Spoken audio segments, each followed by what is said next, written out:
Thank you. Welcome to the North Denton City Council meeting of January 3rd, 2022. This is the organizational meeting of the 2022 through 2023 year. City Council. I am City Councilor Mary Ann Labarge, and I will be presiding. As always, we will convene with a roll call. Roll call, Laura. Councillor Elkins. Present. Councillor Foster. Here. Councillor Gore. Present. Councillor Jarrett. Here. Councillor Labarge. Here. Councillor Maori. Here. Councillor Moulton. Present. Councillor Nash. Here. And Councillor Perry. Here and present. Madam Chair, you have a quorum. Thank you. The first item on the agenda is public comment. Is there anybody who wishes to address the City Council? Laura, I see a hand. Jackie Yes. Alex. Hi, Jackie. You're welcome to Hi, go I'm ahead. trying to do my video, but oh my God, I don't have that background. This is so exciting to see a new city council convening and organizing itself for the next 2 years. I'm so excited to see the returning councilors who were reelected. They are the cream of the crop, and our new councilors have so much promise. I feel like I'm in the delivery room at a birth. Can't wait to see how you work together to get organized. I do want to say very quickly that the last council, just last year in February, declared a climate emergency. The previous council in August of 2019 declared a climate emergency.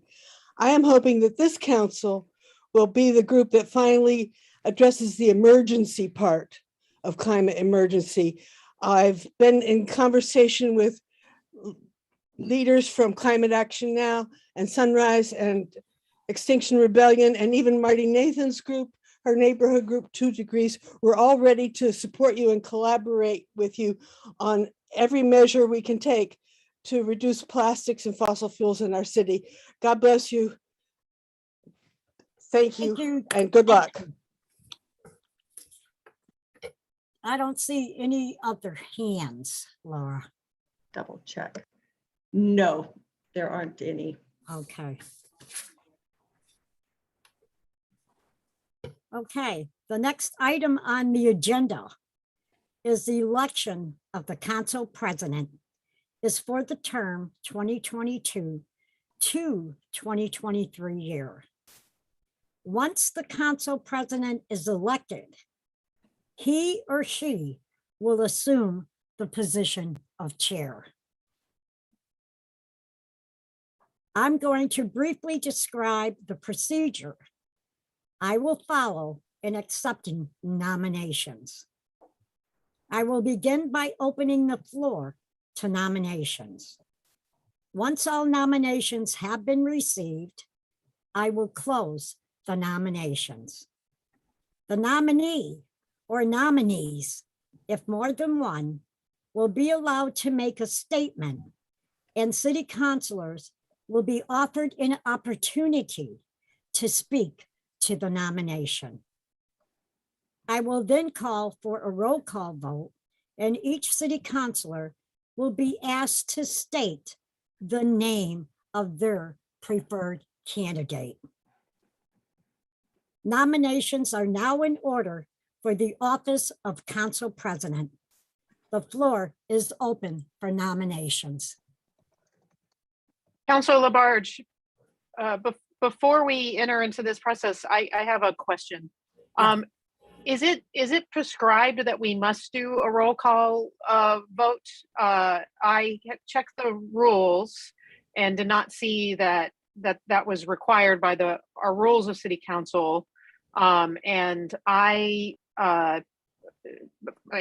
maybe there won't be a contested election, but if there is more than one name put forward, I I would seek the opportunity to have and I know it's logistically maybe challenging in this format, but to do a secret ballot.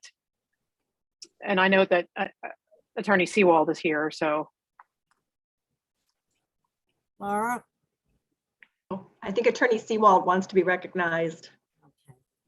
Attorney Seawald? Could Thank you. answer? Thank you.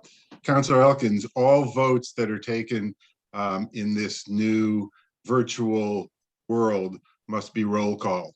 It's state law that all votes done when we're not meeting physically be roll call votes. So there are no secret ballots. Thank you. Is there, may I inquire further? And I am not familiar with the law that prescribes that. Is that limited solely to legislation and resolutions and that sort of thing, or is it? Any vote by any body meeting virtually must be by roll call vote. All votes, every board, every committee, every action taken, all votes are by roll call vote, including adjournment, everything. It's all roll call. I mean, I'm certainly familiar with that from the planning board. Without visiting the rule itself. That's too bad. State law. Thank you, Attorney Seawald.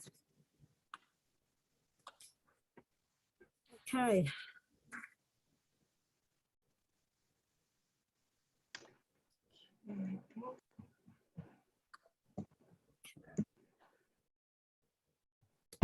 I'm going to briefly describe the procedure I will follow in accepting nominations. I will begin by opening the floor. I'll repeat it again for nominations. Once all nominations have been received, I will close nominations. The nominee or nominees, if more than one, will be allowed to make a statement, and city councilors will be offered an opportunity to speak to the nomination. I will then call for a roll call vote, and each city council will be asked to state the name of the preferred candidate. Nominations are now in order for the office of council president. The floor is open for nominations.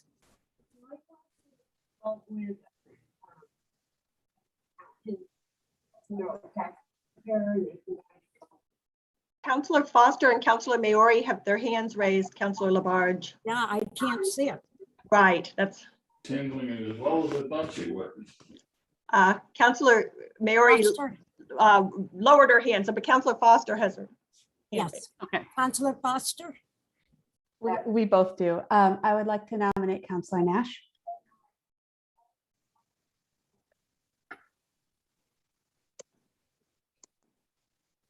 Okay, so we have Councilor Nash, that his name has come forth. Is there any other counselor? I can't understand what they're saying. Laura, I think that somebody was unmuted. yeah, I just muted. There was somebody accidentally Okay. unmuted. okay. Councilor Maori, Yeah, I'd like to put my hat in the ring. Thank you. you want to run for council president? Yes, ma'am. Okay. Any other nominations?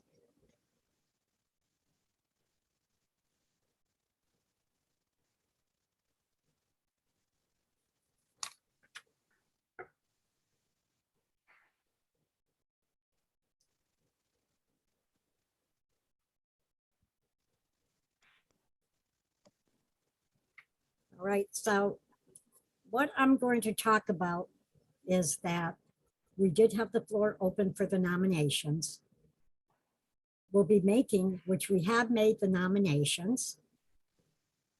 And after each of the nominations, the chair should state the candidates' names as follows.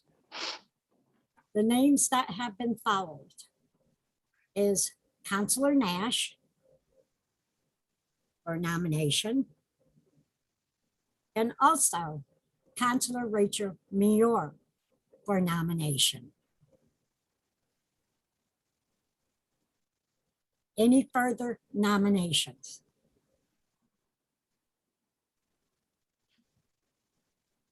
Counselor Labarge, Counselor Nash, I have a procedural question. Do these nominations require a second? No, no. Okay, you've answered. Thanks.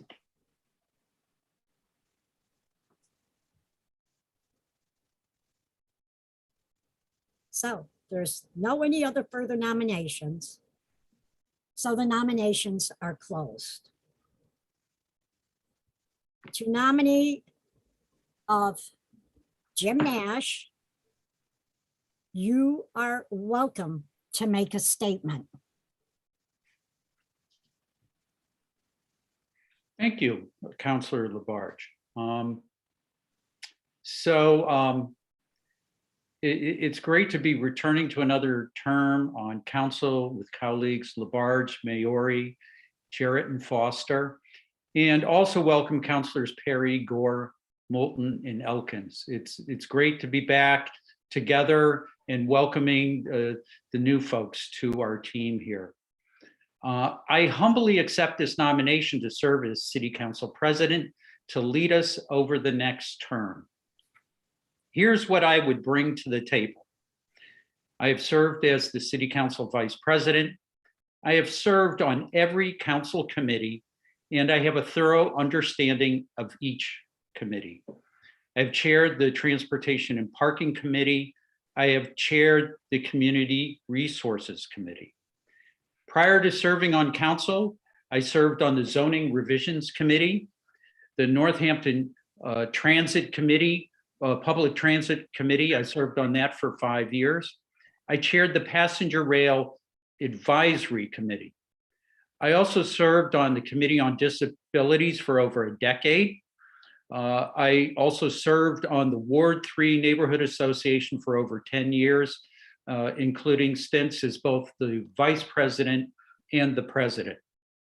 I've been a member of the Northampton Democratic City Committee for a decade, and I've been the Ward 3 chair since 2015.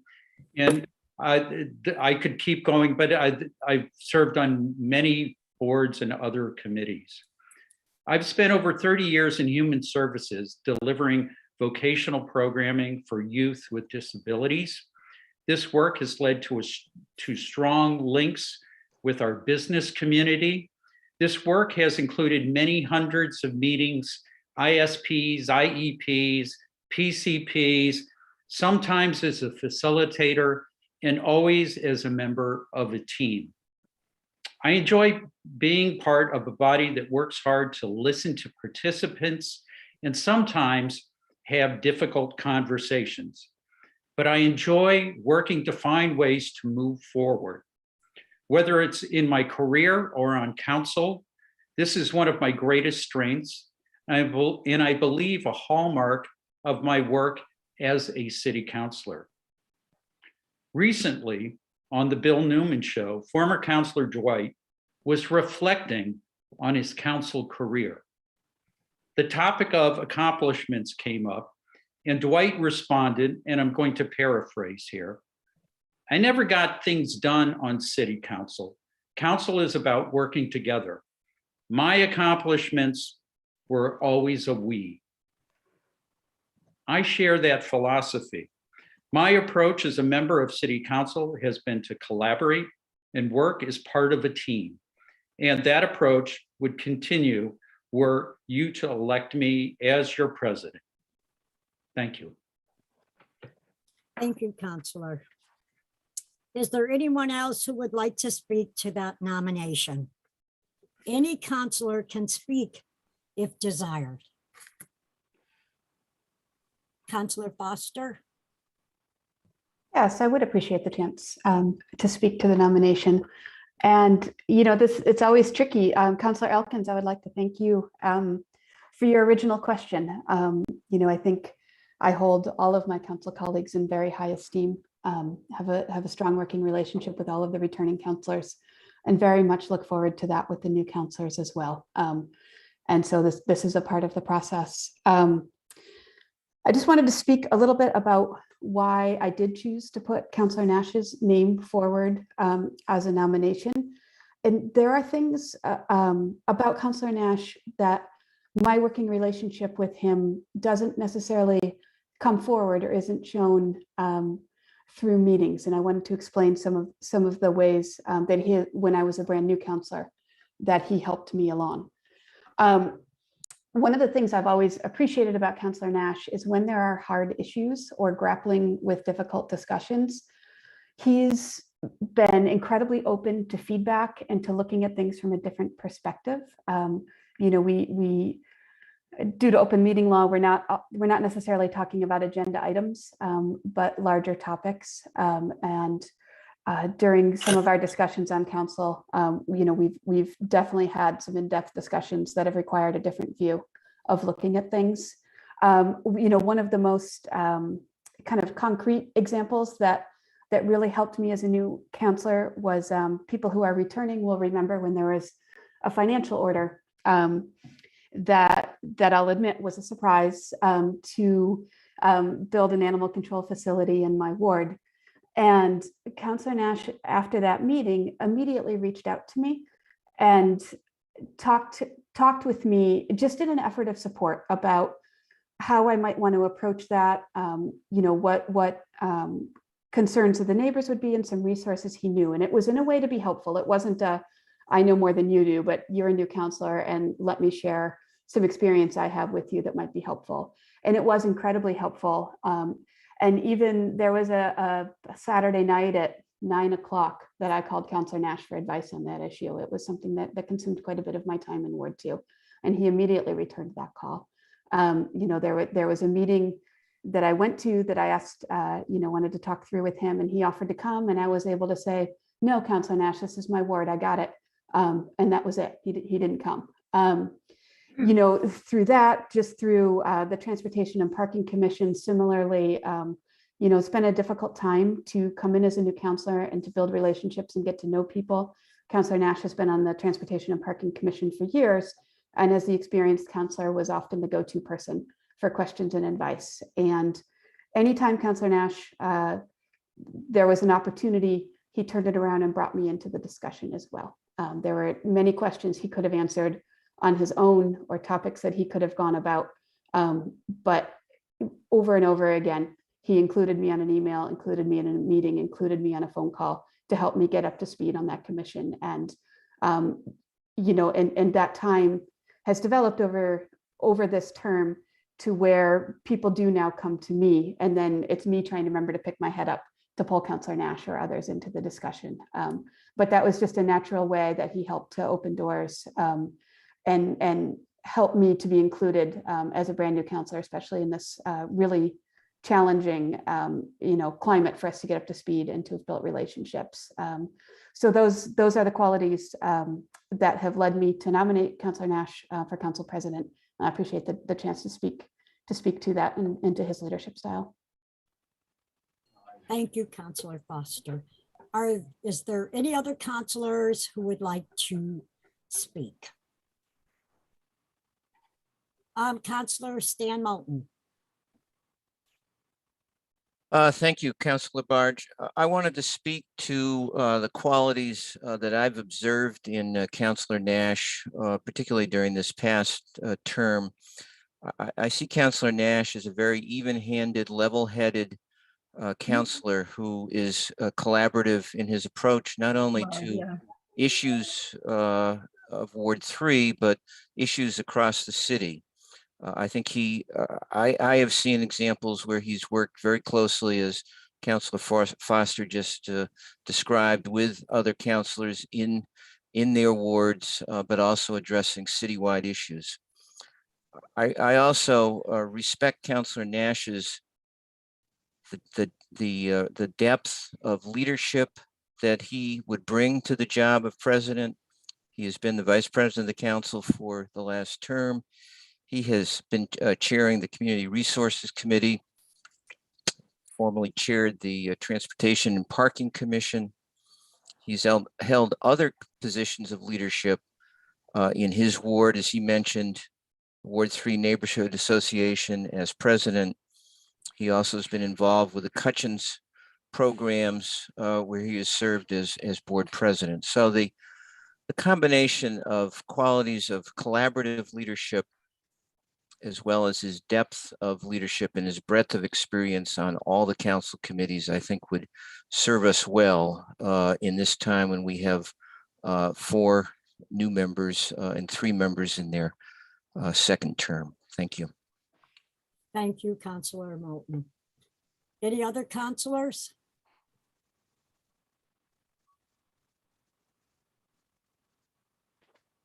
Okay. To the next nominee, Councilor Rachel Migliore. You may speak to your nomination if you would like. Thank you, Councilor Labarge. Well, this is so thrilling to hear new names and see you all here. And the good thing about today is these are, there's so many good choices. And I am confident and excited about our new council. I think we're going to do great things. And it's a challenging time, and I think we're all up for it. So thank you all for being here and running and all the work you did to get here. Welcome. So I've spent the last 6 months and longer unpacking and dissecting through my chair at the Council Rules Select Committee what makes a good, effective, and equitable meeting. And because of that experience, I felt like I wanted to put my hat in. I feel like it's been a real education unpacking that with other counselors. And also I appreciated the input we got from our council committee resident members who could give us a view from the outside and to hold all those things, because these meetings are for our business, but they are also for our constituents. So in my generation of counselors, we're seasoned, but we're not, we have big shoes to fill with Counselor, now Mayor Chiara. So that's true. But I think we've been very supportive of each other and shown a lot of respect. And I have the chair experience. My background is political organizing and also public health trainings where I would lead trainings. So I'm confident that I can do the job after speaking with my family. It's a big job and we're all busy, but I think we really learned a lot, especially now that we're going into another term of remote meetings and possibly hybrid meetings, and I'm comfortable with that medium. And I see that as we move forward, I think a lot about how to make a culture that's inviting for our constituents. And I think that I could bring a new view of how to run these meetings. And I think fairness also it has to be for the department staff and for counselors. So I run compassionate meetings, but I run precise meetings that are very respectful of people's time. Like, let's face it, this is a big job. It's kind of a glorified volunteer job. And I think we need to think about, and we've got, a range of folks in terms of employment and time of availability on council. And so I feel like that's the dynamic balance we need. We need to be open and inviting to our constituents, but we also really need to think about department heads and our own time and how can we make these meetings more precise. And I think we came up with some great ideas and recommendations that were passed in our new rule recommendations. And I'm excited to see those play out. We might tweak them, but it's a great template to start with. And I'm proud of the work we did there. So, we have this majority women counselors now. That's fabulous. But what tends to happen, and I really was thinking about this, it's on this micro level, is, we have these counselors, but in the leadership positions, sometimes it's still the same demographic that puts their hat in for those. And I really think these are the pivots, these are the pivot points in which we can make different choices if we really want to see a different kind of governance that's more inclusive. So that's why I'm putting my hat in. I'm confident I could do the job and do it well. And I think that it's time for all of us to take chances, especially those who are traditionally underrepresented, and give people true choices. And so that's what I'm here for. And I'm delighted to be serving with you all. Thank you. Thank you, Councilor Maori.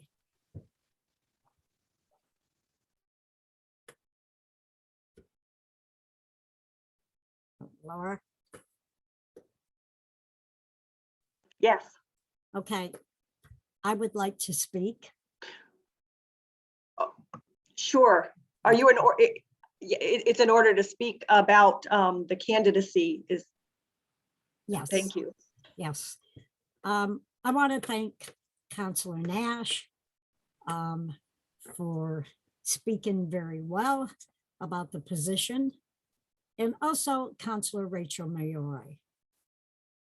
I have worked very closely with Councilor Nash, and when I've called him, especially at that point of being on transportation and parking and having serious problems in Ward 6 with the intersection of West Stanton Road and West Farms Road, him and I and the director of the Department of Public Works, we did not work together one time, several times together.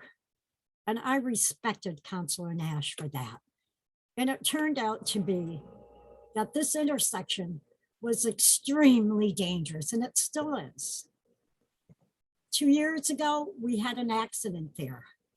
A car coming out of Glendale Road went right through the stop sign, hit another car. That one hit another car. We had 5 people on the road.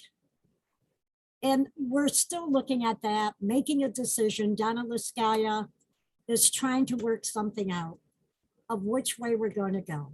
Are we going to go on a full-blown light or whatever? But that intersection is very, very dangerous. And it's just not the intersection itself. It's ignorance prevails of people going through a stop sign. And I just had an incident, and right from my heart, about 2 months ago. And I was at a resident's house sitting on his front porch with him right at the intersection of West Farms Road and West Stanton Road and Glendale Road. All of a sudden, this young boy, 7 years old or so, was at that intersection trying to make it across. Nobody would stop for him. I saw that with my eyes.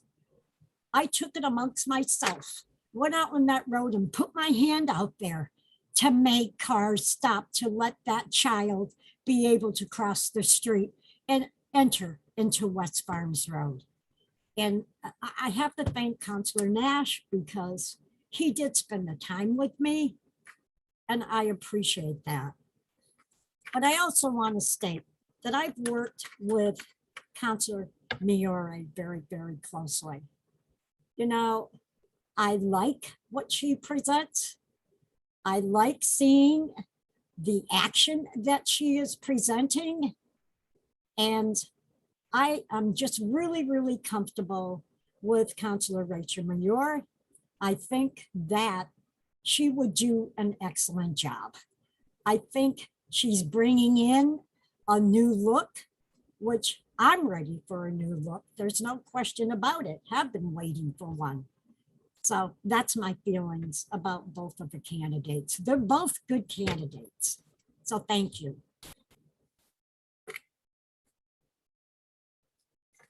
That's it. So I'm asking again, is there anyone else who would like to speak to the nominations? If there are no. Councilor Gore, Councilor Labarge, Councilor Councilor Gore Gore. has her hand up. Councilor who? Councilor Gore. Oh, okay.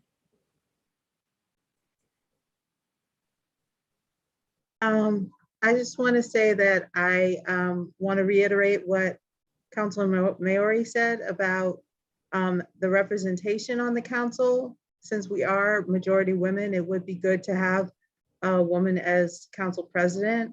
I also, I like the work that Councilor Maori did on the Rules Committee. And I think that she would run a concise meeting, and I think she would do an excellent job as council president. And that's why I would support her nomination. Thanks. Thank you, Councilor Mayor. Is there any other counselor that would like to speak? Counselor Jarrett has a hand up. Councilor Jarrett? Thank you, Councilor Labarge. I would like to appreciate both Councilors Maori and Nash for stepping up. I do think that both would do an excellent job. Councilor Nash and I have worked on many projects. He's always a great person to discuss any topic. He's very knowledgeable about how to move something forward. And I appreciate the progressive energy and the courage that Councilor Maori has displayed, her role in chairing the Rules Committee, serving with her on the Energy and Sustainability Commission, and bringing forward numerous resolutions and amendments together. We have a lot of work ahead of us. As a council, we have much to consider. The ARPA funds, the Community Care Department, the Resilience Hub, our climate commitment, our work on zoning, affordability, reparations, public safety, inclusiveness, transparency, among many others. And I think that Councilor Maori will lead us well through this period. Will bring new energy, be innovative and compassionate and understanding. Thank you. Thank you very much, Councilor Jarrett. Is there any other counselor that would like to speak? So there's no further comments. Laura, we will have a roll call.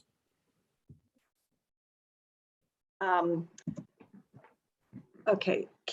And what I would like you to do is to please state the name of your choice for council president when your name is called. Thank you. Councilor Elkins, Counselor Nash.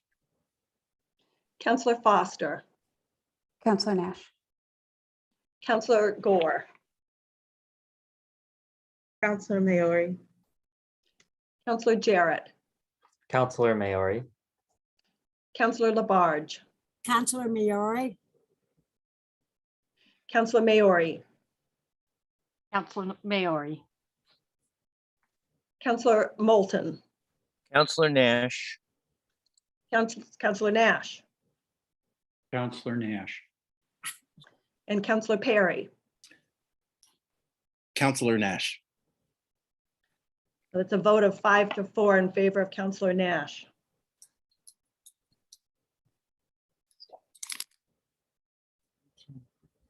Councilor Nash is by acclamation the president of the Northampton City Council. The new council president assumes the position of chair. So Councilor Nash, congratulations. And it is now you to take over the rest of the meeting. Thank you. Thank you, Councilor Labarge. So at first, I just want to say thank you to everybody. I really appreciate this opportunity. And also, you know what? I am deeply committed to us all working together.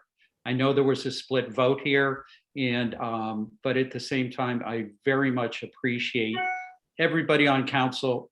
We're going to get some great stuff done over the next 2 years. And my goal is that all of us are going to be leading here. And so buckle up. The next thing on the agenda is to take nominations for vice president of city council. I'm going to follow the same procedure that Councilor Labarge laid out. So is there anybody who would like to nominate somebody for vice president?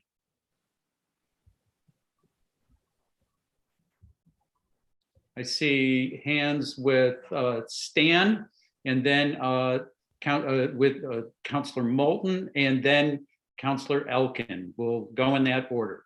Counselor Moulton. I nominate Ward 2 Counselor Karen Foster. Thank you. Are there any other nominations? Counselor Elkins, I saw your hand up. Alas, well, let's call it a second. Okay. All right. Are there other nominations for vice president?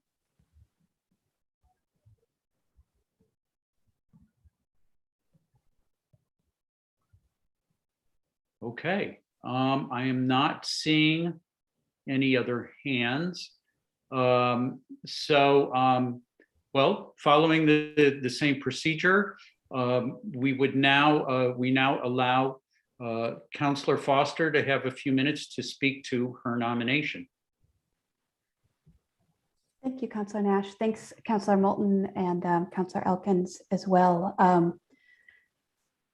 Gosh, 2 years ago when I was a new counselor sitting at this organizing meeting, I couldn't have imagined that my name would be one put forth for vice president of the council. And it feels great. I appreciate the support that I've received from counselors and from constituents and other members of the community. It really means so much to me. Honestly, I love this work. I really, really love being on council. I just take so much pride when I look around the city, and my kids are into this too, but we can look around the city and see that a change that I've helped put forward, and to know that I've had a hand in that feels great. And that point that was made earlier, that we don't do anything on council as individuals, is something that I've really taken to heart. And I'm proud of the working relationships that I've developed with current counselors. I really look forward to doing that with new counselors. With new counselors, know that I've been here. I remember being pretty intimidating by my first meetings, and I know some of you have had more experience at this point than I did when I came on, through your membership on other boards and commissions. But I remember what it's like, and I encourage you to call, text, email me as we go along. I want to be able to extend a hand and help make this process, more comfortable and a better collaborative fit. Similarly, Councilor Nash and I have a strong working relationship. I look forward to working with Councilor Nash in his leadership role.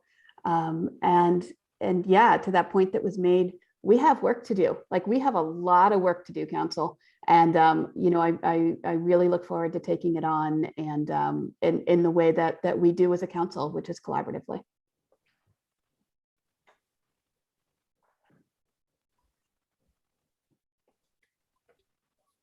Okay.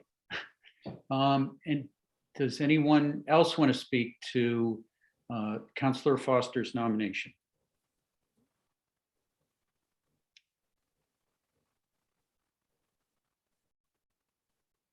Councilor Elkin, did I see your lips moving? No, I just didn't spit out my chewing gum. I'm sorry. Oh, but, okay. but you know what? I do want to speak briefly. So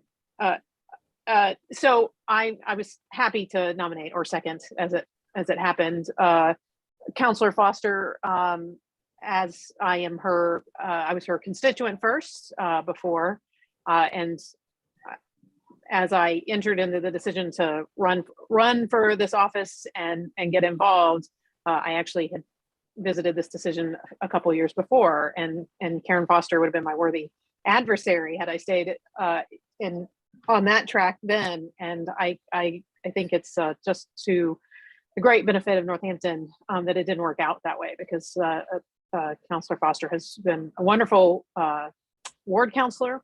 And she also has been from the jump, as soon as I did get into this race, available, answering questions, has reached out a hand to me in very meaningful ways to both support my run and to make in for a nice glide into service. So I think she would be a wonderful vice president, and that's why I was happy to nominator. Thank you, Counselor Elkins. Anybody else? I would just like to add that I'm thrilled that it seems imminent that Counselor Foster will be the VP. I've really appreciated the way she's gone about her council business over the last 2 years. That I have really valued her advice at points, and based on her nomination, she appreciated the same from me. So I just want to say here that, publicly, that I view this my presidency as working in partnership with the vice president. The vice president the president will still be the decider here, but also that I will work collaboratively with the vice president, as well as any chairs of any committees. And so I started talking about myself there instead. So anyway, I really think this is a great nomination for vice president. So after that, does anybody else want to say anything? Right, I think we're ready to have a roll call here.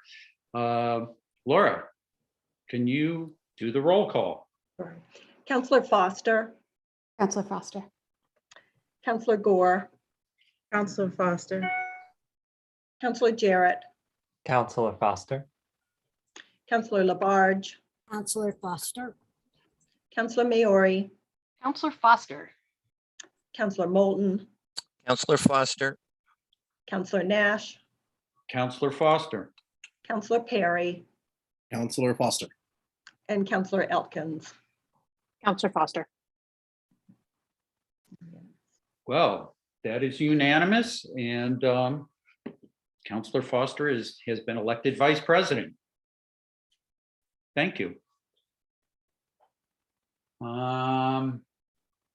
Next up, we have the appointment of the Enrollment Committee. The Enrollment Committee is the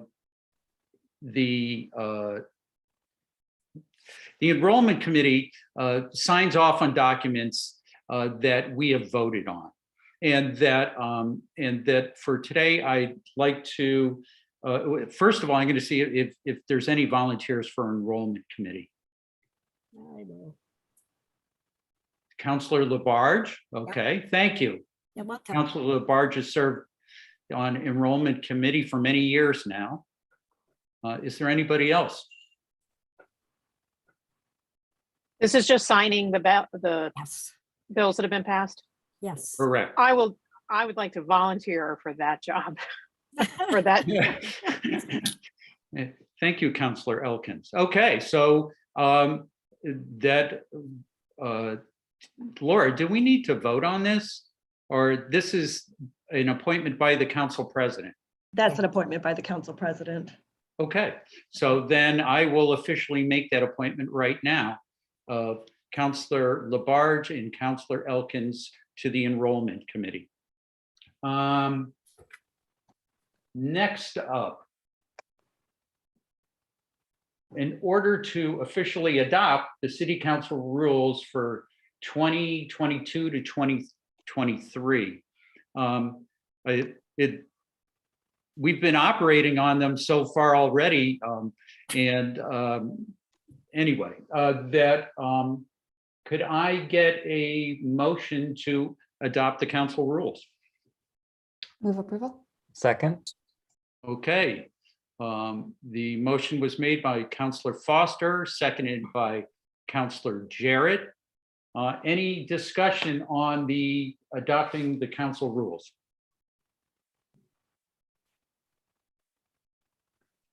Counselor Foster.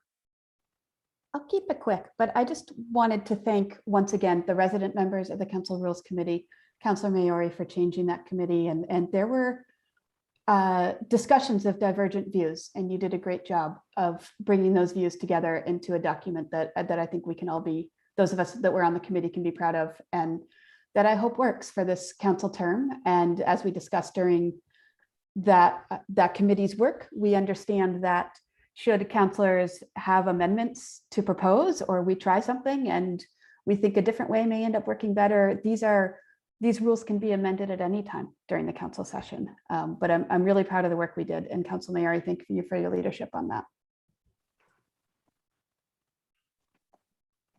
Councilor Maori. Right, yeah, I really just wanted to thank you as well. I was going to thank you as well, Councilor Foster, because it was actually an absolute pleasure, and it was actually pretty fascinating looking at them. And I hope that we can continue some of those discussions that we didn't get to vet completely, like the kind of role and purpose of our committees, keeping our committees vibrant and relevant. I hope we can continue those in this council term. And as Councilor Foster said, this is, I think, a great template for us to start, and we had a kind of a formalized look at these, but we can amend them and tweak them along the way. And we shouldn't be shy about bringing that up. It could take some consciousness around, especially rules and customs, to say what really works with who we are now and who our constituents are and the world we're in. So I would just encourage folks not to be shy about bringing up, a relook at any these changes, but also other rules that we might not have gotten to, or other ideas. So yeah, thank you. Councilor Moulton. Thank you, President Nash. I too want to commend the work of the Rules Committee led by Councilor Maori. I think that the principal changes, removing the Finance Committee from the full council meeting, not only will help to streamline our full meetings, but also will provide another opportunity for public comment at a separate Finance Committee on those items on the Finance Committee agenda that people want to speak to directly. I also think the other major change of limiting public comment to 90 minutes strikes a balance between the need to hear from lots of people, but also the need to do our business in a timely manner rather than in early morning hours has sometimes occurred. And I think the limit placed on public comment of 2 minutes is reasonable. I found myself during last year's campaign, when I was time limited, that you can say a lot in 2 minutes, and I think encouraging discipline in speaking as well as in writing is a good thing. I do the one thought I have is that I think we need to address the procedure that we'll use at some point when we have both in-person and remote public comment, and that would be for those times when the number of people who want to comment exceeds 45 or the 2 minutes over the hour and a half. And I think the council president needs to be clear on the procedure that he will use for integrating live in-person public comment with those who want to speak remotely.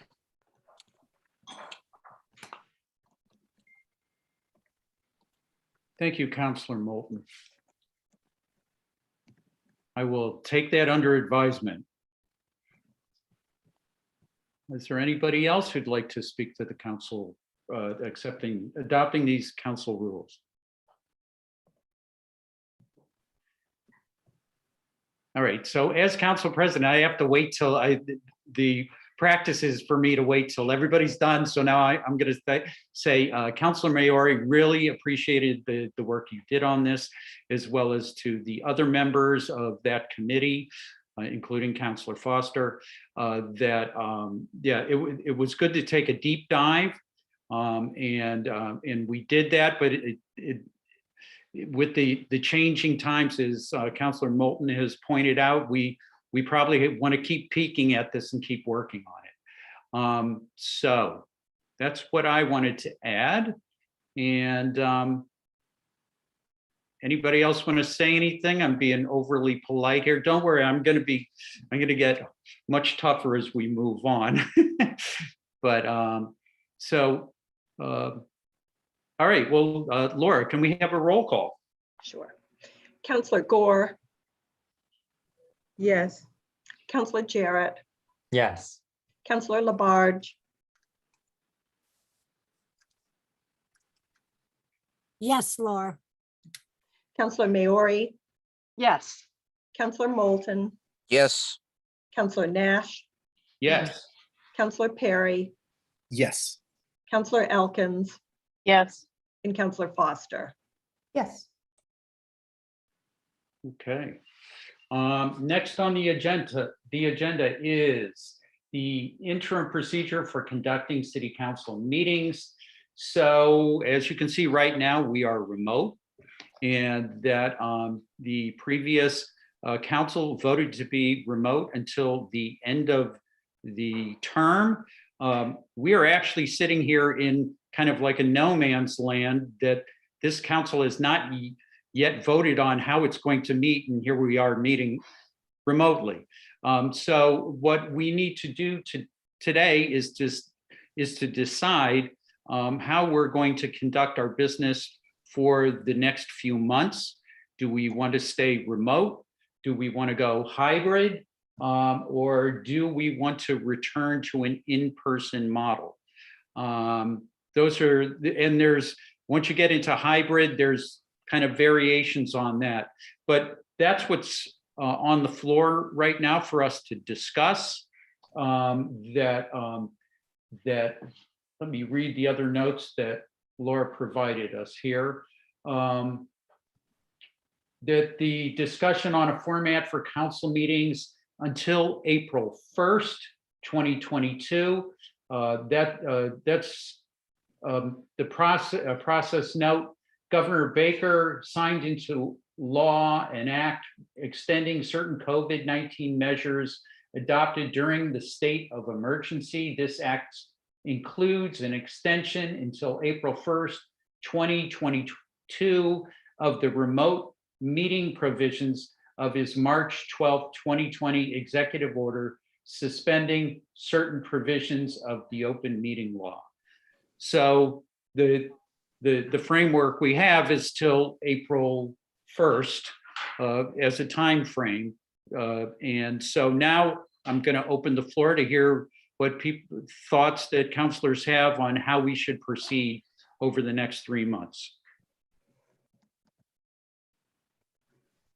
Councilor Foster.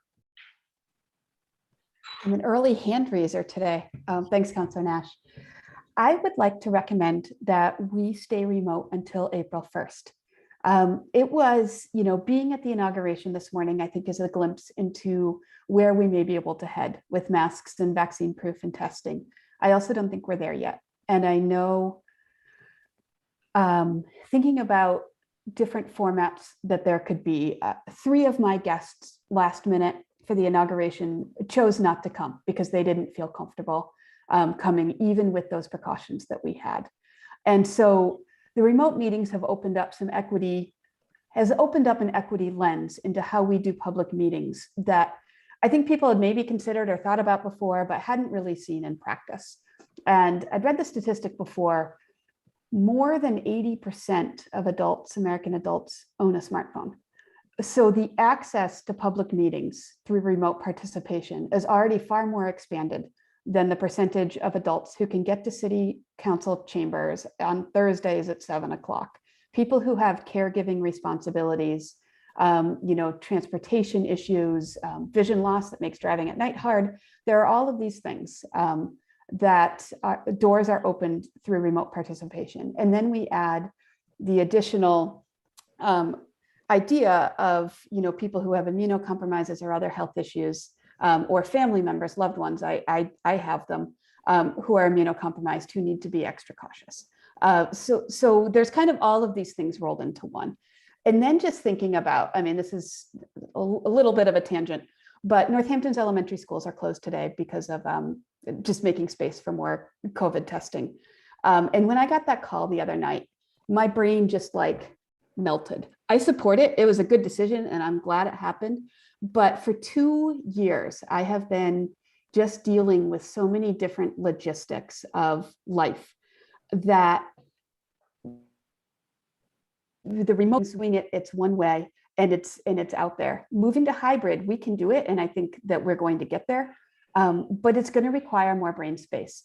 And thinking about, counselors being able to dedicate themselves to the actual work of running the city versus then managing the technology of hybrid meetings. We'll get there, but why not take advantage of the state law going till April 1st, additional learning curve time, the equity issues that we're looking for. So that would be my very, very strong preference. Thank you, Counselor. Anybody else? Counselor Labarge. Yes, thank you. I have to agree what Councilor Karen Foster has brought forth. I've had people on our campaign who did not show up today for the same reasons. And to be honest with you, I don't blame them, because is it safe out there? I don't feel safe out there. I feel very uncomfortable being around crowds, period. I know many, many nurses at the collegiate. I hear what is going on in the city. I think with what we have, which we are covered by Governor Baker, is what we should be doing. I think we need to make sure we keep everybody safe, everybody. And another problem is, who would we have at our council chambers to come in and check they're either if they've been vaccinated or not, because we'd have to know that for our safety also in our families. So I think there's a lot to look at here. So I feel that we should take the opportunity to continue on with remote until April 1st. That's my feelings. Thank you, Councilor Labarge. Anybody else? Councilor Jarrett.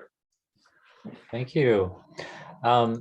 Yeah, I agree with Councilors Foster and Labarge that given the current case counts, I do suggest we stay remote for the time being. At some point when the count decreases, doing a test meeting in city council chambers or a larger space with remote participation by the public and councilors as a possibility, just for us to get the sense of what it would be like. Are we still going to be, if we still have to be masked, which is likely, what does that mean, that people are able to understand us, or is the fact that our mouths will be covered an additional difficulty? So that could be something we could explore before April 1st, when we may suddenly have to meet in person. Thank you, Councilor Jarrett. Councilor Perry. Yes, thank you. I want to agree with what everyone said. I think that the smartest decision right now is to continue to be remote. But I also think we should be proactive, as Councilor Jarrett was saying, is that we should be thinking of ways to move to a hybrid model, but also thinking of ways to start procuring tests, to think, as Councilor Labarge said, of what we're going to do for security. We were all very lucky today to have been given rapid tests. Not everyone is so lucky, and we really have to think about, again, equity. And right now it's very difficult to procure tests. I know, because I'm trying to get them for my job. And so those are things that we should get ahead of the curve for. And so I think that while we remain remote, we should also be thinking towards the future and dealing with those issues. Thank you, Councilor Perry. Councilor Maori. Yeah, I just wanted to agree with what everyone has said so far. I really think that it's the wise decision is remote right now.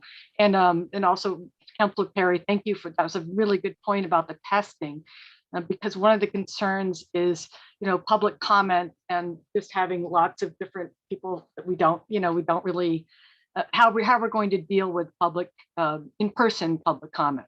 And testing and having tests available. I don't know what we'll conclude, but that's a really good point about that. I know tests are coming our way, but will they, will we have regular access and all that? Because that would be an equity issue if only, folks who can secure tests or pay for tests can participate in a certain fashion. So thank you for that point.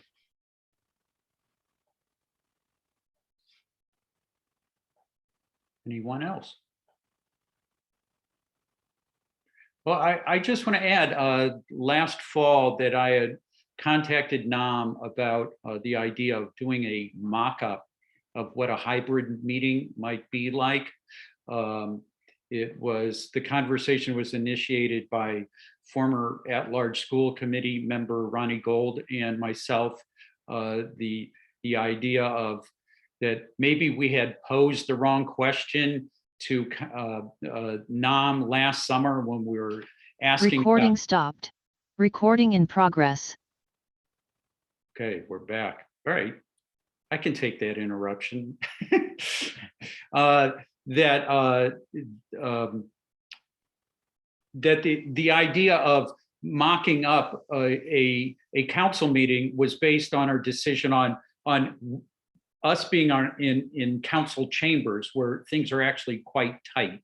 That the idea for right now for today's conditions that we have larger spaces. There's different ways that we could set up to have a meeting where people are where body members, both school committee, city council, or other participants could socially distance and be in the same room, but also to be able to have a remote component as well. I mean, it's been spoken to here several times about how important it is for people to be able to get into meetings remotely. And so coming up with some hybrid model and having us all have a chance to try it out before we actually hop into it would be really good. And I also want to say one more thing about the testing. It was great to be with everybody on the stage today, along with the other elected officials. I think it's really important for us as a body to be able to meet with each other and be in the same room, and that testing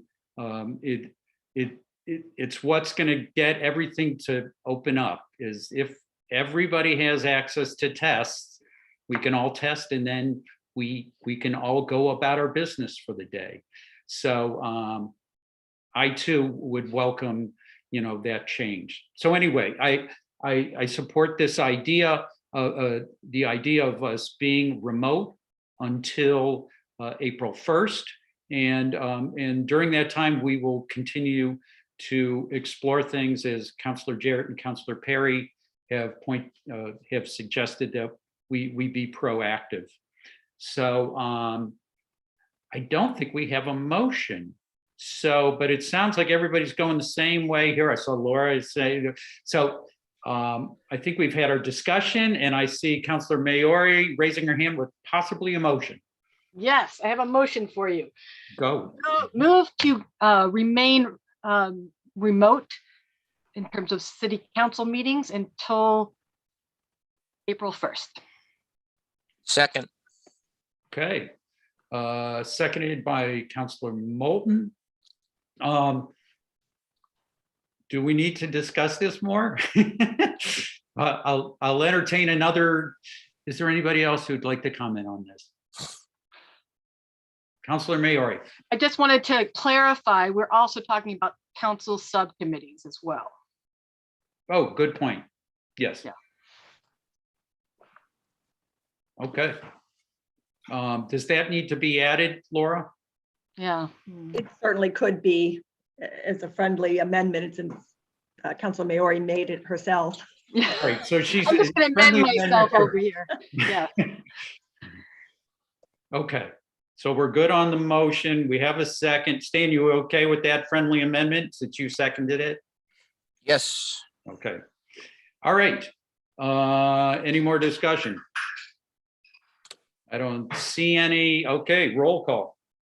Counselor Jarrett, Yes. Counselor Labarge, Yes. Counselor Maori, Yes. Counselor Moulton, Yes. Counselor Nash, Yes. Counselor Perry, Yes. Counselor Elkins, Yes. Counselor Foster, Yes. and Counselor Gore. Yes. Okay, that passes unanimously. All right, item number 8, open meeting law, conflict of interest and public records law. Attorney Seawald is here. Welcome. Thank you. Congratulations, President Nash. And congratulations to all of you. And thank you to all of you for serving. I think I know most of you, but I don't know all of you. So for those who I've never met, let me introduce myself. I'm Alan Seawald. I am now the acting city solicitor. I've served as city solicitor for the past 10 years, but my term ran out with Mayor Narkowicz's term, and Mayor Sciarra has appointed me as acting city solicitor. And so I'm very appreciative to her for that vote of confidence, and I'm happy to help her in any way I can this time of transition.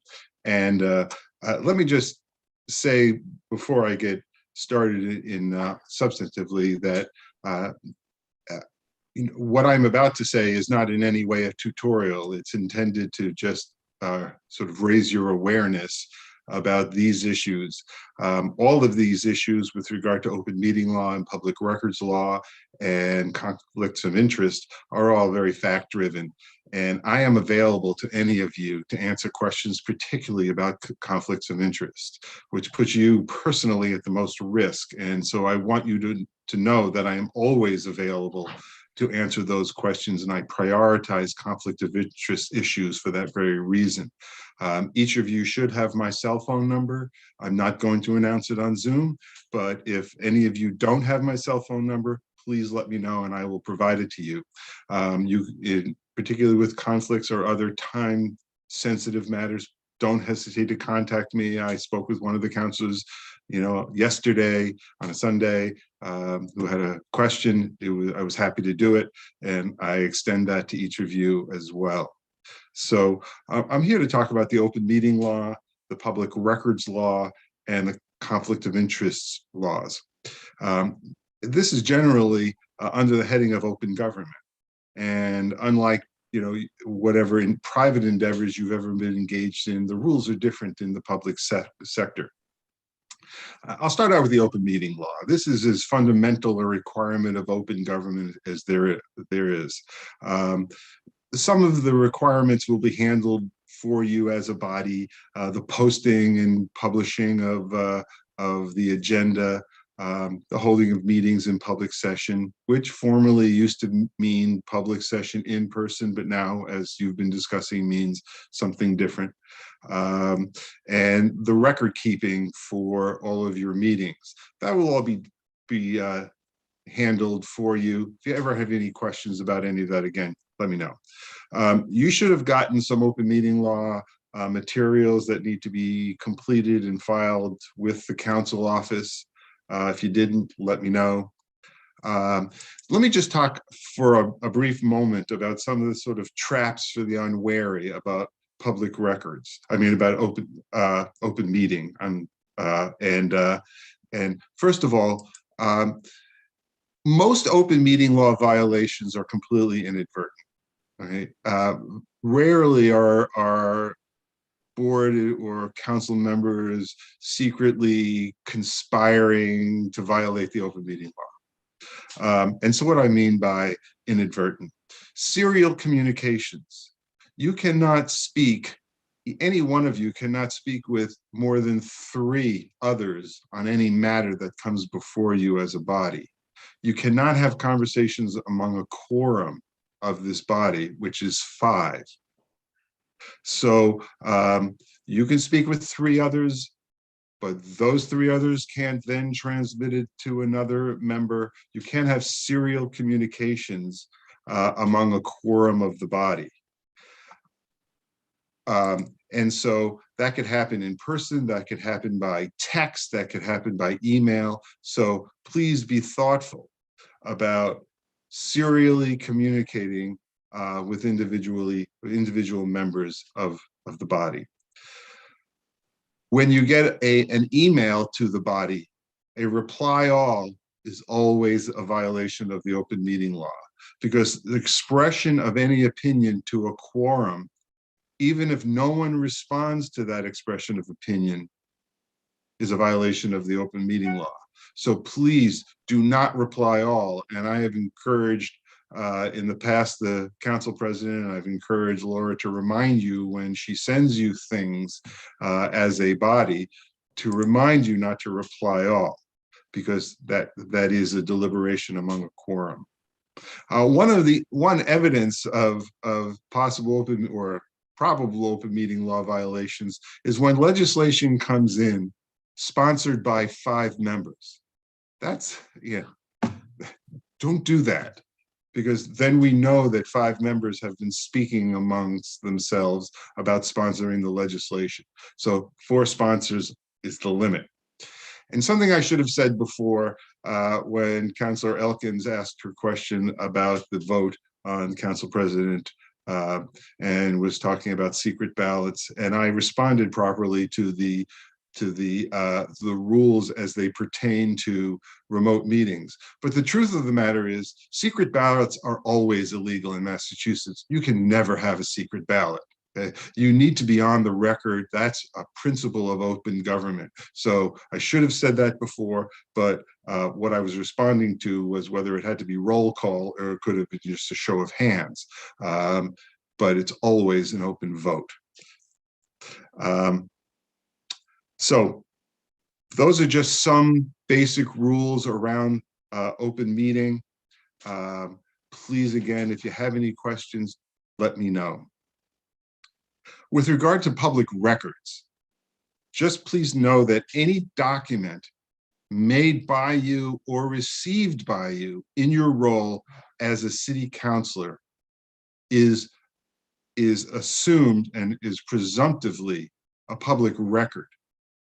This includes all of your text messages, your emails, any written communication, any written document that you make or receive as a city councilor is presumptively a public record. It includes your emails, it includes your text messages, it includes any messages on private devices. They're all public.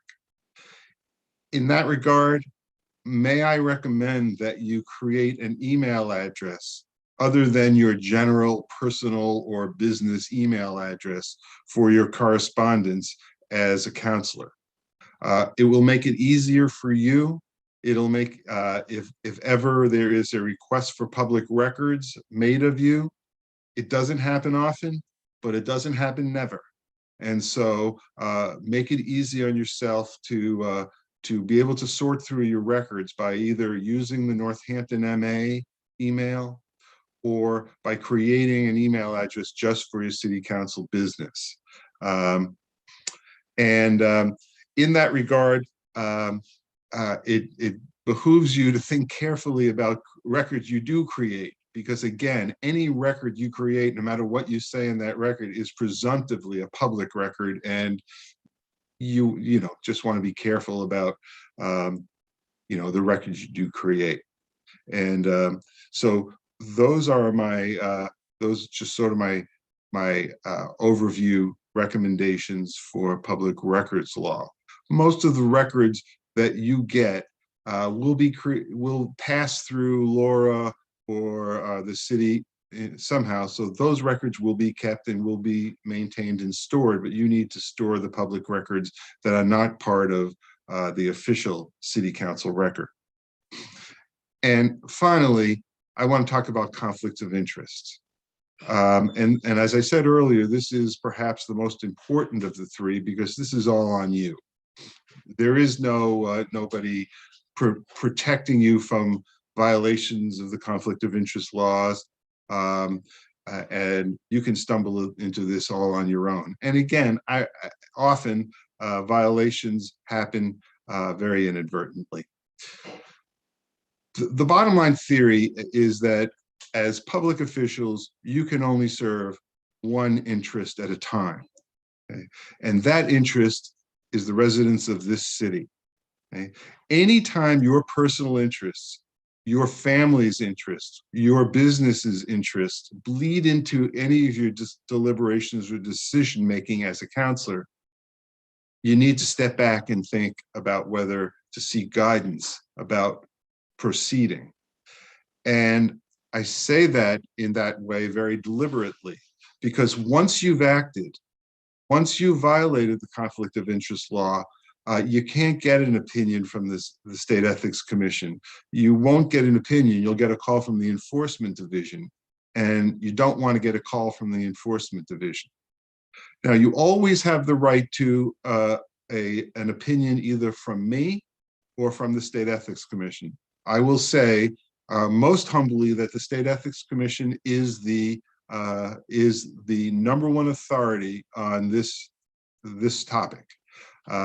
Their opinions are authoritative and definitive. Mine are my opinion, but mine will happen faster than you will get an opinion from the State Ethics Commission. So just keep that in mind. I'm happy to ask, and I'm happy to contact the State Ethics Commission on your behalf with your permission and only with your permission. If your participation in any particular matter, and that's a term of art in the conflict of interest law, if your participation is prohibited, that means you're totally prohibited. It doesn't mean you're prohibited from voting. You cannot participate in that matter in any way. And so if that arises, that situation arises, and it happens, it does arise some, you will need to step away completely and not participate at all. So again, if there are questions, please let me know. Some specific things, and I think a lot of these things are quite apparent. No quid pro quo. Quid pro quo in this is also known as a bribe, and there are no bribes allowed. So you cannot take anything, no matter what the value is of that object or that thing. You cannot take anything from any other party for doing your job. Okay? Even if it's not quid pro quo, even if it's not to entice you to do something, you cannot accept a gift because you're a city councilor of anything of substantial value, and that means anything worth more than $50. So if your constituent, because they're just so thankful to you for serving, wants to take you to a Red Sox game, you gotta pay for your ticket. You can't accept anything of value more than $50 for being a city councilor, even if it's not in order to entice you to do anything.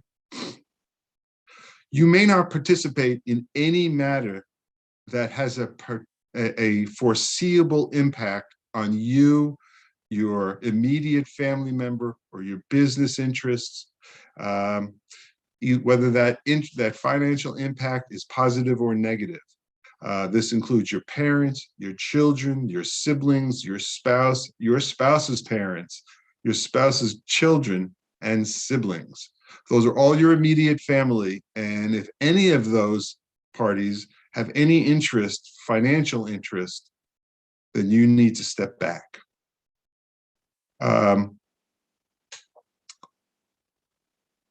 You may not receive compensation for participating in any private matter in which the city has a direct or substantial interest. What I mean by that is, if in your private life, for instance, if you work for a nonprofit or some company or some organization that has a matter before the city, you cannot represent that person, you cannot advocate for that business, you cannot receive any compensation, even your regular salary, for acting on behalf of that party in which the city has an interest. Let me just, and you may not act as an agent of any other party in which the city has a direct and substantial interest. And this often arises around lawyers serving. You cannot have a client, whether it's as a lawyer or any other client, who is you're acting as an agent for, in which the city has an interest. And there are limits about entering into contracts with the city that while you're serving as a counselor, and we can deal with that if it arises. Finally, and let me just tell you, I only raised this because it's been an ongoing issue for some time in this city, and that is private fundraising, development for nonprofits, being the person who makes the ask. And I think most of you know what the ask is and what's meant by that. Any of you who have served on nonprofits know what it is to be doing development work, to do fundraising work, and to make the ask. You have to be very, very careful about who you ask for money, because anyone who has any business before the council could feel coerced into providing a donation, even if they didn't want to, if they feel that coercion. And that coercion can arise even if you don't intend to be coercive. Okay? It could be completely unsuspecting, but if a person feels coerced, or an ask is made in a situation in which a reasonable person would conclude that there could be coercion, it's a violation of the conflict of interest law. So be very, very careful about making direct asks for money while you're serving on the council. Now, there are some ways you can do fundraising that are always okay. You know, if you want to be a voice on the radio making a general ask on WHMP for a particular organization, that's always okay. A broad appeal to all citizens of the city, that's okay. But when you start narrowing the field of constituents, you run the risk that you're going to be entering into a field of constituents who may have business before the council and who may feel coerced. So I stress that if there's ever a time that you're thinking about engaging in that kind of conduct, please let me know if you have any questions. And that's true of any of these issues. The bottom line here is if you ever find yourself wondering, find yourself thinking, is this an issue? Please contact me. It's much easier to deal with things before the fact, and there are a lot of exemptions to these rules. So we can possibly find you an exemption, and I'll work as hard as I can to find that exemption. But once you've done it, it's too late if there's no exemption. So please contact me immediately when you suspect you have a potential for conflict of interest. That wraps up my overview, and I'm happy to take any questions if the chair would like me to, or and obviously if you have specific situations, it probably would make more sense to contact me off of this meeting. But if there are general questions and the council president wishes me to do so, I'm happy to do that. Well, let's see if there's some questions. I see Councilor Maori has her hand raised. Councilor. Yeah, thank you, Solicitor Seawald. It's good to hear. I've heard this before, but it's not bad to be reminded. I just wanted to clarify, especially since we have new counselors, that I believe you and I have discussed before that Google Drive documents are also part of the public record. And I just kind of, if that's true, I wanted the new counselors to be aware of that as well. Potentially, they're potentially, they could be summoned potentially. Is that correct? Well, let me say this about Google Docs. Do not be circulating Google Docs. You cannot modify Google Docs as a board, as a council. Right? Your modification of documents happens in public session. So yes, Google Docs are no different than any other document. But the truth is, as a council, you should not be circulating and modifying Google Docs. So that's the bottom line. Go ahead. Good, Rachel. Oh, right. I just was saying, I was thinking of personal, my personal Google Docs. So I wasn't really thinking about the circulation, but just the actual documents themselves as being part of our kind of email. And but just to clarify again, now that you brought it up, I mean, it is okay to circulate, say, a piece of legislation between 2 or 3 counselors who are working on it, obviously not a quorum. Yes, and again, those documents would, of course, be public records. So every iteration of those records that goes between or among those counselors would be public records. Okay, thank you so much. Okay, Counselor Jarrett. I have a question about what constitutes a committee of a multi-member body. This has come up mainly not in the council where our committees are very prescribed, or but in others where we want to create a subcommittee, and when does open meeting law apply in that case? Versus, so you know, there's the thing where in a meeting you decide to create a subcommittee. That seems very clear. But in the case where, say, 2 members decide to discuss something and then bring that back, that is not a committee because it has not been generated by the multi-member body. Could you clarify on that? Yes, a committee or a subcommittee is a subset of the parent body that is assigned a task by the parent body to perform and report back. So that would not include a member of the council who decided to go off and draft legislation and contacted another counselor to help with that legislation. That would not be a subcommittee.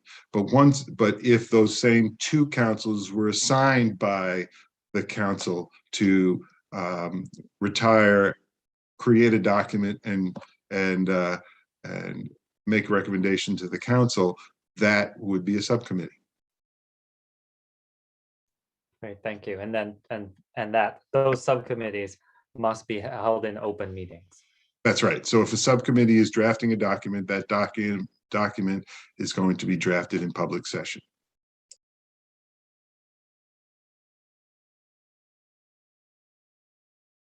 Okay. Any other questions? All right. Attorney Seawald, I'd like to thank you for this. I think this is my 4th time getting this overview. I always learn something from it.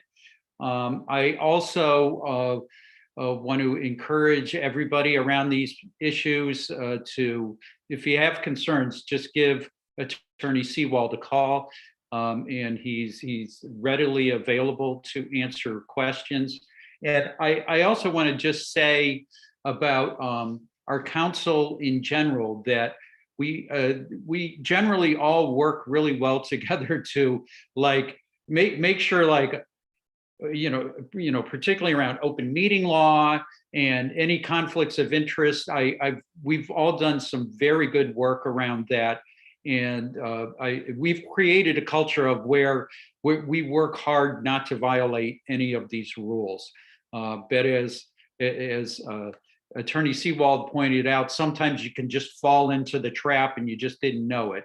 So, being attentive, working together, and contacting Attorney Seawald when necessary is recommended.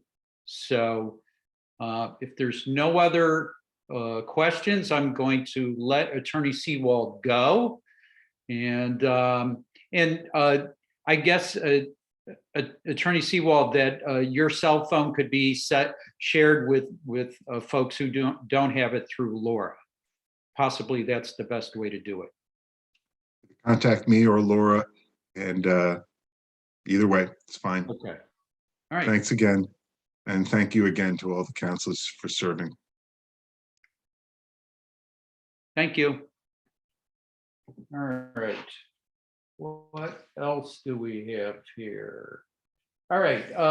Now we have item number 9, 22 0.002, in order to set date and time of 2022-23 city council meetings, single reading only required. We have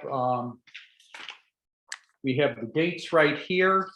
I guess I'll just read through them. I know we've had a discussion from Rules Committee. This isn't always necessary, but it'll give me some practice here. How's that? I'll be fast, okay? Because I know Councilor Labarge hasn't had lunch yet. So proposed dates today, January 3rd, 2022.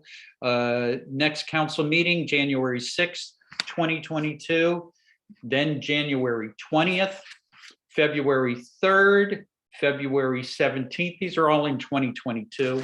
March 3rd, March 17th, April 7th, April 21st, May 5th, May 19th, June 2nd, June 16th, July 14th, August 18th, September 1st, September 15th, October 6th, October 20th, November 3rd, November 17th, December 1st, December 15th, and then on to 2023, January 5th, January 19th, February 2nd, February 16th, March 2nd, March 16th, April 6th, April 20th, May 4th, May 18th, June 1st, June 15th, July 13th, August 17th, September 7th, September 21st, October 5th,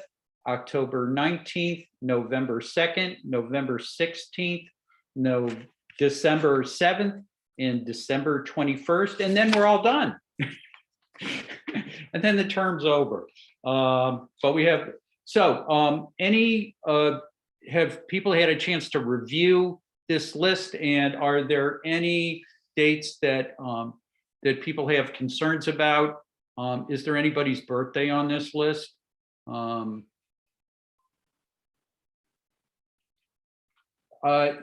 I did a review of things. It looks like the I believe we've avoided virtually all conflicts with Jewish holidays. We do have a conflict with school vacation. It looks like this year, if maybe are the folks with kids in school, so we have that. But other than that, I didn't see problems. Anybody else want to weigh in? Councilor Jarrett. Yeah, Councilor Foster and I have an amendment, but it's not on the floor yet, right? So the first process would be to put this on the floor, and then we would submit that amendment. Yeah, we kind of loosened things up though, right? So I guess why don't, yeah, let's put this on the floor. So could somebody make a motion to approve this item? Move. Councilor Maori, and then Councilor Labarge. Okay. Okay, this is on the floor, and Councilor Jarrett, you have a possible amendment. Yes, so in this year and next year, April vacation, for school vacation, we would have a meeting on the Thursday of that week. And Councilor Foster and I discussed the possibility of moving the meetings in April back 1 week, which would move one of them into March. But in March, there are 5 Thursdays in both years, so that all the meetings would be 2 weeks apart. So essentially what it does is, instead of having a 3-week break between our April and May meetings, or rather, no, instead of having a 3-week break between our March and April meetings, we have a 3-week break between our April and May meetings. And if I'm permitted to share my screen, I can show those dates. Let's see. I'm good with that, Laura? Yeah, that would allow Councilor Jarrett to share his screen. Okay. Okay, so here's the dates in the standard format of, striking the original date and then showing the the new date. So April 7th becomes March 31st. We would have 3 meetings in March, but they would all be 2 weeks apart. Then the next would be April 14th, and in 2023, the same, just a day earlier. Okay. Thank you, Laura. Any other So, thoughts on sorry, this? that's a motion. I guess I Okay. need a second. Second. Thank you. Okay, so we have the proposed meeting schedule on the floor, and then with this amendment, any discussion? Yes. I see Councillor Labarge, then Councillor Foster. Yes. Council President Nash, Mhm. did I hear April 13th on a Wednesday? No, I believe that Change what? I don't get this. the proposal was to meet on the last, if I have this right, Councillor Jarrett, to move the April meeting schedule Yep. back a week, so that first April meeting would actually occur on the last Thursday in March, and then there would be one meeting in April. Did I have that right? But what meeting would that be in April? So, Because he's going to do one on March 31st. Let's recognize Councillor Jarrett. I'll allow you to answer your motion. great. So in 2022, those dates are March 31st and April 14th. So those are both Thursdays.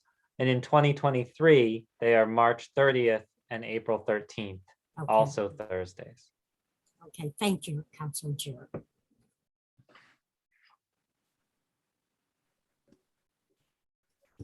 Any other discussion? Councillor Foster. Yeah, I was really grateful when Councillor Jarrett brought this to my attention, and really happy to support this change. I think there's been a little bit of a sea change in what our representation looks like. We talked about that this morning, but looking at my Zoom screen, I see 5 parents of school-age kids, and that's pretty remarkable. That really is. And so Councillor Jarrett's proposed amendment is just one more step toward recognizing kind of the diversity of people who are able to serve. And parents of school-age kids are a group that often struggle with all of the time commitments and the juggle, and moving these meetings to allow for that vacation week off, I think is great. Okay. Anybody else? Okay, I'm going to add that, yeah, I appreciate this idea, and that I think we should approve this. I just have in the back of my mind that I'm just wondering if this creates some sort of conflict for the mayor's office in terms of financial orders. I possibly not, but I think if that were an issue, we'd figure out how to work around that. And but I think we should move forward with this. Councillor Foster. Take a second stab. The one conflict, I think, with that much timing, because Councillor Jarrett ran this by Laura's office to look for, or by Laura to consider possible conflicts. Probably the most significant conflict for the mayor will be that the meetings might line up with school committee meetings. But as far as financial orders, one of the reasons for this change was that then there wouldn't be such a large span. The 2 to 3 weeks is a fairly standard time that we see in between council meetings, but it may well conflict with school committee meetings. And then we'd have the issue of the mayor trying to be in 2 places at once, which she might be able to do on Zoom. So. She can do it. She's remarkable. Okay. So my thoughts are, let's approve this, and if there is a conflict, we can always change things in the near future. Any more discussion?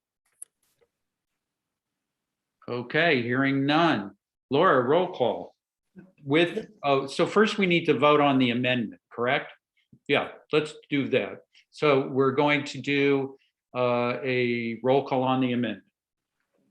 Counselor Labarge, Yes. Counselor Maori, Yes. Counselor Moulton, Yes. Counselor Nash, Yes. Counselor Perry, Yes. Counselor Elkins, Yes. Counselor Foster, Yes. Counselor Gore, Yes. and Counselor Jarrett. Yes. Okay, the amendment is approved. Now for a roll call on the rules as they are written, or with the amendment. Counselor Maori, Yes. Counselor Moulton, Yes. Counselor Nash, Yes. Counselor Perry, Yes. Counselor Elkins, Yes. Counselor Foster, Yes. Counselor Gore, Yes. Counselor Jarrett, Yes. and Counselor Labarge. Yes. Okay. All right, that passes. Next, we are on to number 10, administrative items, council committee preferences. I've been busy chairing this meeting since being elected, so I don't know what anybody's preferences are. I want to thank Laura for putting out that request ahead of time, so that maybe I can even call her after the meeting to see if she can send me over that information or whatever. If you haven't completed the form that Laura sent out, please do so and get that in pronto. And then I'll get to work on those. I until I see what the requests are, I don't know what the time frame is, but I know sooner rather than later. I did note that we have on Thursday's agenda items that need to go to legislative matters, and we don't have that committee yet. So, I will keep everybody apprised, and I hope to have information for folks soon. Any more discussion on that? Okay. Item number 11, information requests, charter provision 2-7 and committee study requests. Laura, I didn't make this agenda, so I don't know why that's here. Just a standard agenda item, and I probably should have removed it. It's not applicable. Okay. All right. Which brings us to new business. Any new business?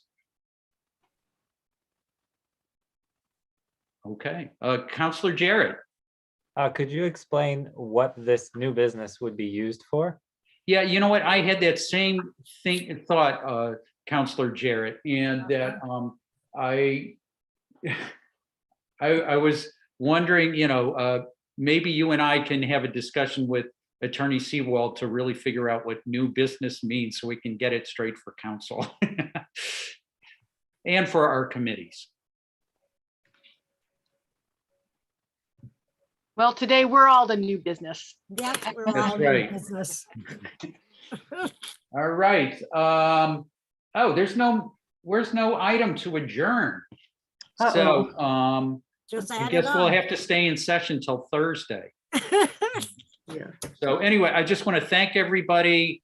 I like the energy in the virtual room, and feel free to reach out to me. And I'm sure the current counselors are welcome to entertain phone calls from the new folks. We are a team, we work together. And on that note, I'd entertain a motion to adjourn. Move to To adjourn. adjourn. Okay. Second. So I did. there's so many people. So who did the I did. motion? I did. Well, Counselor Labarge and Counselor Moulton. Let's do that. Okay. Counselor Moulton, Yes. Counselor Nash, Yes. Counselor Perry, Yes. Counselor Elkins, Yes. Counselor Foster, Yes. Counselor Gore, Yes. Counselor Jarrett, Yes. Counselor Labarge, Yes. and Counselor Maori. Yes. Okay. Thank you, President Nash. Excellent meeting. Yep, thank you. you. All right, you, we are everyone. adjourned. Everybody go have a nice day. Counselor Labarge, go eat lunch.